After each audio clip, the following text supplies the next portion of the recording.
For today's video, dahil nagkikrave kami kumain ng Lomi Batangas, naisipan na lang namin ni Mami magluto na lang kami ng sariling Lomi namin. Total, pwede na rin namin gawing ulam to ngayong gabi. Bali, nagisa siya ng giniling, tapos nagprito siya ng squid ball at crab stick. Eto nga, habang nakatalikod siya, ako naman panay ang kuha.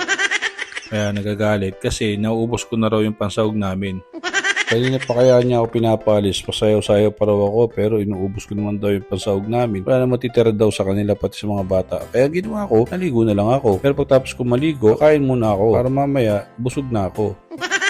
The best talaga tong Lomi na to. Hindi katulad ng mga Lomi dyan sa labas. Pagkatapos yan, umalis na rin ako papuntang pwesto. Bali, ngayong gabi kasi meron akong gagawin sana. Kaso, wala rin palang pyesa. Kaya ang ginawa ko, maghihintay na lang ako ng closing. Bali, pasarado na rin naman dumating ako rin. Bali, abang-abang lang muna ako ng mga tao. Sana may magpagawa pa. Bali, natira lang pala ditong tao ay yung pamangking ko. Bali, technician din yan dito. Tingnan niyo, pakuya-kuya ko lang, di ba?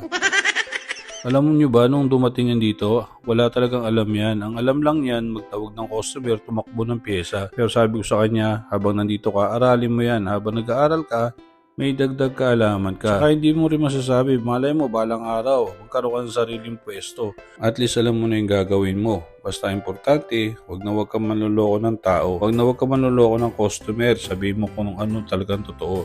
Para pag nakuha mo yung tiwala niya, magdadala pa yan ng kasama na magpapagawa sa'yo. So, ayun lang. Bow!